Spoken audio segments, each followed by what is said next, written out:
Mayong buntag mga migs mga bay. Aduna lang ako i-share sa inyo nga importante kaayo bilang isang tag-iya sa kumpanya. Kinahanglan day nato na og makamauta mo drive sa atong truck kay og magka emergency ang atong driver, wala nay mahimo ang atong mga tao kundi magtambay. So kinahanglan natin mga mix mga bay nga kita mismo nga tag-iya ang kamao mo drive aron makahibaw ta og unsay nahitabo sa atong mga unit, kaya ang atong mga driver ang ilang gi apas dili man tanan nga driver nga ingana. So kadaghanan gyud sa driver drive lang gyud ang ilahang nahibaw-an. So kitang mga tag-iya kinahanglan nato mo banos sa atong unit aron makahibaw ta mga mix mga bay kung unsa nay sitwasyon sa atong unit. So mao ni nahitabo mga mix mga bay. Nung ako nagada sa truck karon kay may emergency akong driver, perti na kayong lihok ka sa manubila sa akong truck, wala na akong kasabot, wala na ni siya og has nga gaikis-ikis sa kalsada. So pati ang iyang preno halos dili na muhunong. So peligro kayo ang atong kinabuhi kay walang preno ang truck niya, ang manubila perti pag yung langasa. So pag-abot na mo sa sugod Southern Leyte, so naka-decide ko nga dili na gyud siya pwedeng idahog sa Silago kay perti nang lihok ka, walay preno ning truck. So kuasa ning ipa-shop diri kay aron safety pud ta mga mix mga bay. So ang nahitabo mga mix mga bay ay tagas ang atubangan na preno. Yung rubber cap natin mga mix mga bay ay bumigay. So hinay kayo yung preno mga mix mga bay. So after na to na walitan og mga pisa, so tanawan ninyo mga mix mga bay ang brake drum or ang pinaka baso-baso niya sa fluid ay perting basa. So nagleaking yun siya mga mix mga bay. So ingon tong mekaniko mga mix mga bay ay sir, kinahanglan na po ni mong kingpin maalisdan kay kuan na kayo, wagol na kayo. So nangutana siya sa kuaw, dili ba kayo lihok ang manubila. So ningon ko mga mix mga bay na perting lihok ka, murag kiyami ka sa ning truck dili maka-straight, mura ni siya has nga ikis-ikis ang dagan. So nag-suggest siya nga paalisdan kuno o kingpin kay makuno na yung mga maunongdan nga nung nag-ikis-ikis ng truck. So naka-decide ako mga mix mga bay na total na ablihan na pud niya ang ligid o ang preno. So para usa na lang katrabaho, ako lang pong ipalisdan niya ang kingpin para okay na yung unit natin mga mix mga bay. So medyo sa tagal na nitong unit na ito is 1988 model. So mas matanda pa ito sa inyo mga mix mga bay. So medyo kahit kaayo tang taangon ang kingpin kay siguro sa dugay ng panahon karon pa siguro ni maalis di kay kani nga truck ako mga mix mga bay kay napalit lang po nako ni itong pag-pandemic, second hand pod.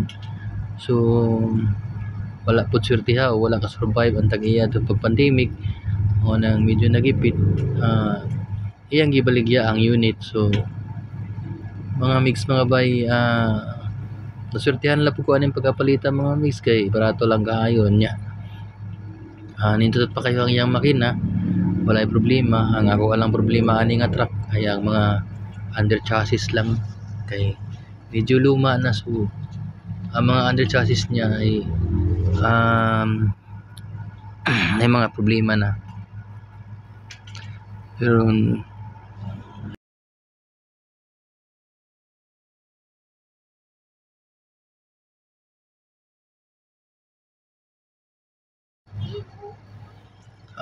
Pagkahuman dito sa pikas mga mix mga bay, pag taod sa kingpin tsaka sa preno, dili na punta sa pikas nga ligid aron itaod ang kingpin para mapantay kay mga mix mga bay, duha ang kingpin, usa ka seat, di bali duha na ka kingpin para pantay. Kani nga parts mga mix mga bay, medyo galisod yun ang helper sa mekaniko kay siguro murag gapaak pa niyang preno mao nang dili niya madali-dali matanggal ang tire. So gihimuan niya og paagi nila mga mix mga bay, gi-adjust ang preno para muluag ang preno aron dali matangtang ang ligid mga mix mga bay. So kung na-realize ani mga mix mga bay nga dili gyud ta makumpiyansa nga kitang tag-iya sa truck, ayaw gyud isalig 100% sa atong mga tao nga ilahang ato lang ipaubaya sa ilahang atong negosyo kay ang mga tao dili na parehas sa uban nga concern sa atong negosyo. Basta ang ilaha makasweldo lang sila o mahuman ang ilang trabaho, so ana lang yun. So sa sunod mga mix mga bay ay kinahanglan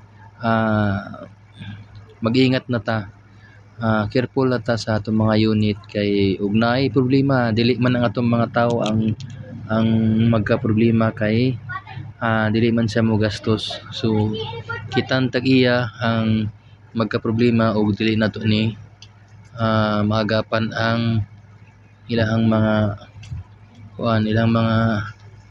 maintenance. Kinahanglan nato i-maintain ang truck before nato ipabiyahe kay aron dili maaberya ang biyahe. Kay karon mga panahon na mga mix mga bay, kinahanglan dire-diretso ang biyahe sa truck kay ug madili ka dako kayo ang expenses kay mahal na kayo ang mga diesel, mahal na kayo ang restaurant, ug mahal na pud kaayo ang lodging house karon. So ato ganing buhaton karon para makasurvive ta karon panahon na sa crisis. Kinahanglan kung ipon nato pabiyaheon nato mga truck, ato sa ning i-kondisyon para tuloy-tuloy ang kanilang biyahe. So natangtang na mga mix mga bay ang tire, medyo naglisod sila og tangtang kay medyo naipit ang preno mga mix mga bay. So wala man imposible sa mga mekaniko kasi trabaho nila yan. So gyud lang ipangitaan og paagi. So karon ilang tangtang ang brake shoe, siguro ang sunod nila ni mga mix mga bay ang kingpin. So ningon man gutong mekaniko ganina nga usually pag mga ingani nagoy mga posibilidad nga gahi kay itong tangon ang kingpin tungod sa kadugay ng wa maalis di nakasuway kuno siya ug nagpulis siya og kingpin nga dili gud matangtang. So ang gihilang gihimo ay gigamitan nila acetylene aron matangtang ang axle. So mga mix mga bay ay usa ka set ang kingpin ng atong gipalit. So niabot na gyud ang ikadlukan sa mekaniko, dili gyud matangtang bisag unsaon.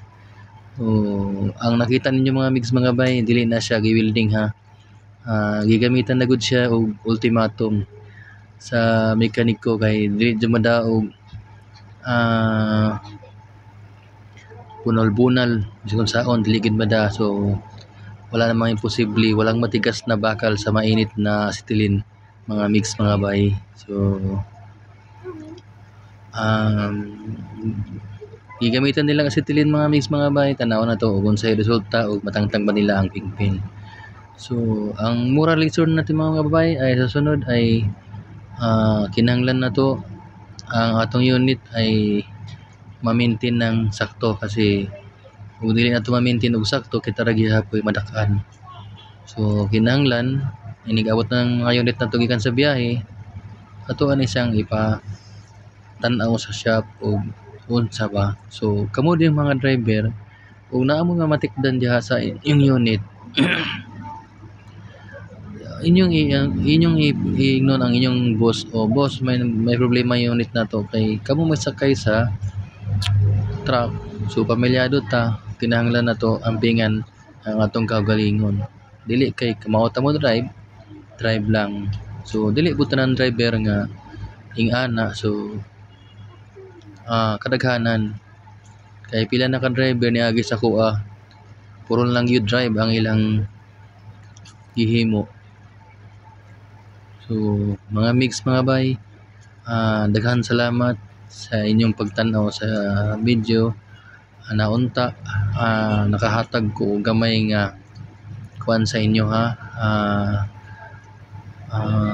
kaalaman o gamay nga naka-share ko sa inyo ha, nga kitang mga tag-iya dili gyud nato isalig sa atong mga tao ang maintenance sa truck. So kinahanglan kita mismo ang magsusi kung unsay problema sa atong mga truck. Salamat mga mix mga bay.